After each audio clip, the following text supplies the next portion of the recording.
It's been about 14 months since I built my system here, my water loop, and I'm going to be changing the fluid out today. It's something I've been meaning to do for actually several months now and been procrastinating. So I'm going to do it today, and I figured I would do a video to just show what the system looks like today and talk a little bit about it, because it's been running for 14 months pretty much 24/7 at 100% utilization on both the CPU and the GPU while I'm running folding at home. So you can see here, I've got a couple things here, task manager, you can see sort of everything running. I have some sensors over here built in, so you can see like the temperature for the CPU, the GPU. I then have the coolant right there, temperature, and then I have these ones here. So internal, intake, and exhaust are three temperature probes that I have, on the front here. So this is the front of the box here. You can see the first probe is like right there. This is the Corsair X570 chassis, or 570X. I forget which way the X goes, but so tempered glass front here. Tempered glass on the top as well. I do have the side panel off. That's actually been off for many months because the inside was just getting too warm. Between the glass, the filter, and then the radiator, these fans here just don't have, like, there's barely any airflow coming here. There is some, but barely. And so there's a lot of heat buildup in the case. But so those are the temperatures there. And like I said, I've been folding 24/7 on this thing. The current uptime is 24 days there. And essentially the only time this thing reboots is if I've got to do some Windows updates or driver update. The occasional, crashes. Power outage, usually good. I got a backup UPS down there, which, with everything running full tilt here, I am using, I think it's almost 600 watts here. Let's go through there. Yep, there's 600 some odd watts there, and so the battery life on this thing is like 7 minutes. But of course, when that happens, the folding pauses, and then it goes up to about 25 minutes of battery life. And if I'm around to shut things down, then good, and if not, well, it just dies. I've had to top up the fluid twice in the last 14 months, and it's pretty low now. Usually I like to keep it maybe a little bit higher than what it should be, but I like to keep it sort of up here. It goes down, and so I figured, instead of topping it off, might as well just finally do it. This was my first foray into custom water cooling. First time doing hardline. You can see some of the other videos that I have there, but to quickly explain the loop, I'm gonna go into this mode here. So obviously I've got the pump over here. It outlets here up into the CPU block, which is one of the JayzTwoCents blocks there, and then from there into a 240 rad at the top, blowing through a dust cover, and then again through a tempered glass, and then from there into the GPU. So this is a 6900 XT, sorry, from Sapphire. You can see a little bit of discoloration and wear, and maybe even some grime sort of like right there. I'm not really planning on taking this apart at this time. I'm just kind of looking to change the fluid. I'll probably take this apart, in another several months or something like that when I kind of feel like it. From the GPU, it then goes out to the bottom over here, this far one here, into a front 360 radiator, and then from there out into a splitter. So I have my drain over here, and then back up into the pump. So yeah, that's the current build, and I'm going to drain it now and then refill it, and probably give you a quick update on that afterwards.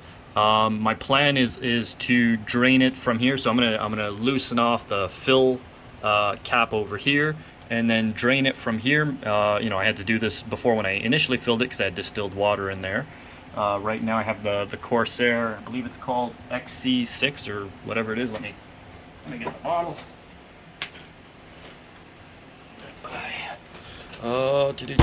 So XL8. Yeah, so I'm gonna just drain it from over here while venting up here. Once it all drains out, then I'll kind of do like I did last time, which is take these two covers off, tilt the system, get the rest of the liquid out there. I've heard about blowing compressed air into the tubes. I don't know, you know, I don't really have much of an air compressor. I have a high volume blower from Ryobi. I might give that a shot and see if it does anything. Worst case, if I don't get all of the old coolant out, I'm not too worried. You know, it's not like I'm changing colors or anything like that. So yeah, so I'm gonna end the video here and see you guys in a bit. So I haven't drained the loop yet, but there's a few things I wanted to mention that I kind of forgot about. So one, as I have a thermometer here showing sort of the ambient temperature, so 25 degrees Celsius right now in the room, you know, just to show like where the intake over here at 30, you know, obviously getting some of the heat bleed off, but it is still decently warm in here, 25 degrees. You know, I keep the thermostat around 24, kind of like the cost savings, and I don't mind, you know, the extra heat here. Front fans, you can probably see a decent layer of dust. I haven't cleaned out the filter for probably about, I'm going to say about a month and a half now. So I'm going to be doing that too. And then the last thing I kind of wanted to do is a little experiment here for you guys as well, is I'm going to pause the folding here in a minute. And just see like how quickly these temps go back down. So you can see, you know, obviously all the cores are used up here. This is a 5900X. The GPU compute is pretty much full on. So I'm going to go over to folding and pause that, and we'll see how this drops.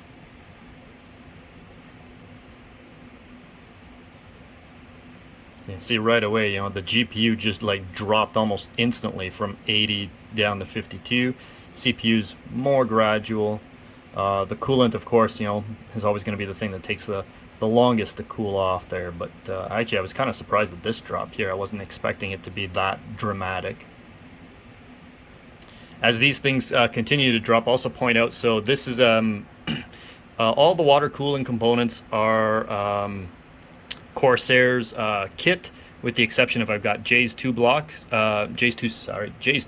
block over there, which is still a Corsair product, and then the GPU is EK, and I do have the backplate on it as well. And the backplate, although it's cooled off already, you know, obviously because of here, but normally this is almost like too hot to touch the plate here.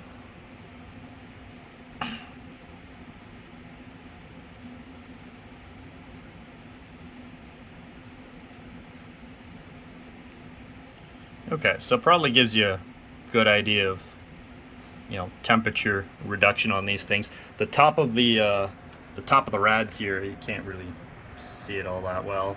The top of the rads here are usually also pretty warm to the touch, and they're much cooler already than what they normally are. So yeah, I just wanted to give that that additional little update there. And I'm going to go ahead and power this down, probably do a few updates, you know, since it's been 24 days. So do a couple updates, then shut it down, change the coolant, and power it back up. And I tried to get this on video as well. So since it's been cooling, you know, there's a little bit of a thermal expansion happening, and something in there is cracking from time to time. I wonder if we're going to catch it on the audio here.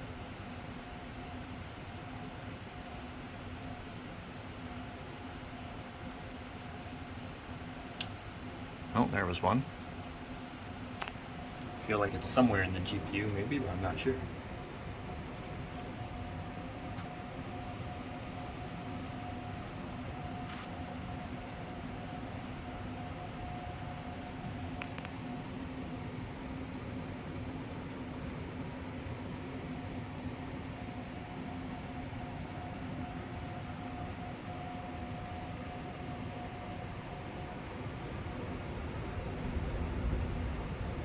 Alright, no more cracks, at least for now.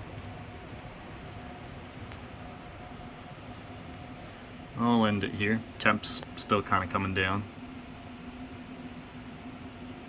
Okay, I'm getting ready to drain the loop here, so I've got the computer obviously all shut down. You can see the 24 is disconnected there. Tried to clean out a lot of the dust that I could already just by blowing it out. So I've got everything ready to drain. So I've got a little extension there into a bucket, and I've got the top cover off, and we're gonna just open up our drain here. I'm trying to remember which way this goes. It does go down or up. Up. There we go.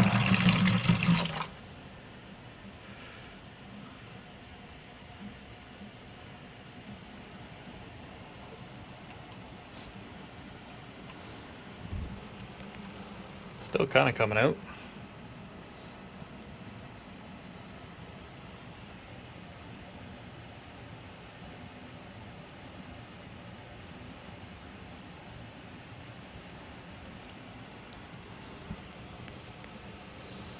Alright, so that's it for now, you know, because I'll have to two-hand this, so I won't be able to really record any of it, but figured I'd get this one for you guys.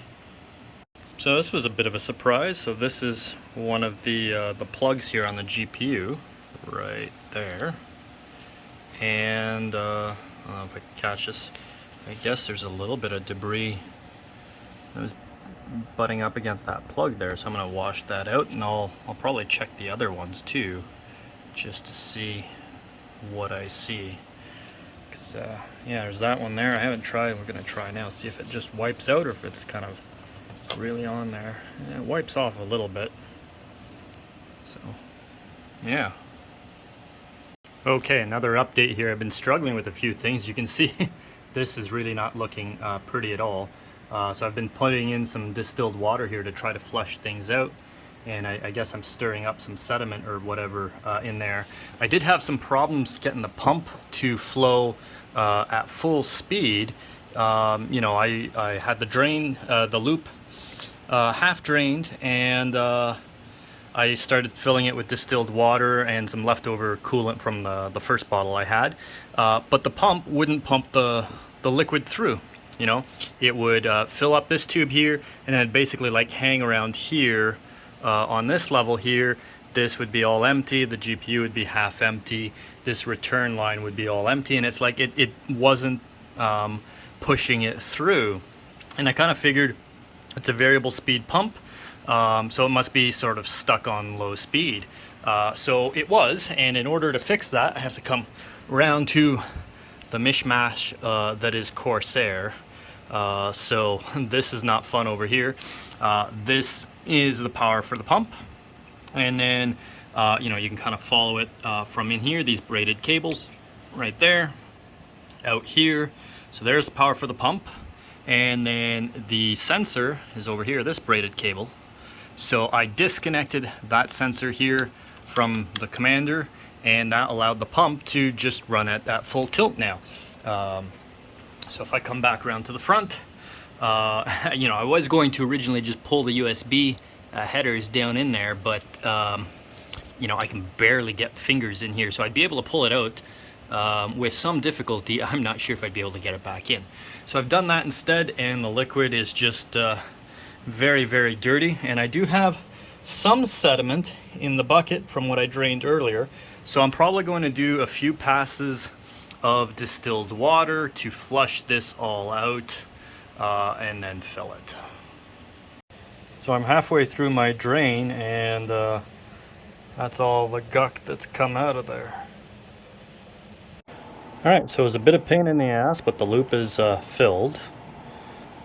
And get some of the little air out. I just filled it and started it, so it does need to get all the air out, and eventually that'll get a lot more clear.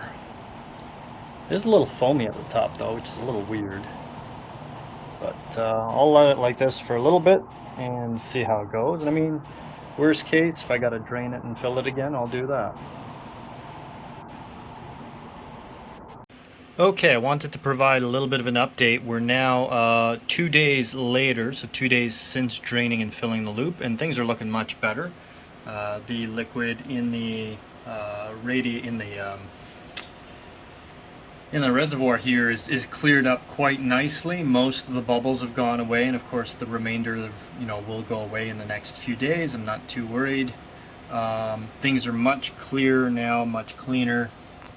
And even down here into the GPU here, there's still some grime in there, sort of on the bottom, well, I guess now in the middle there of the screen. That probably won't go away until I take it apart and clean it, and you can kind of see some of the guck around the O-ring as well. So at some point, next time I have to do this, I might take the whole thing apart and clean it, but I'm pretty happy with the results for now. And if I go back over here, we're back to the sort of the usual folding here. So everything running at 100%. And the temps are a little bit lower than they were before. Both of these were basically hitting 80. The coolant, I think, was close to 50. So a little bit lower. Some of that might also be related, especially on the GPU side, with the different work units that you get out of folding from home. Some tend to be a little bit more aggressive than others on the GPU. Right now the compute's at the high 80s, which is usually, essentially the maximum. But depending on the work units I get, sometimes that hovers around the 60 to 70 range. So yeah, I just wanted to provide that update there. That everything is looking good with the loop since the flush. So I think this will be the last part of the video. Thank you for watching.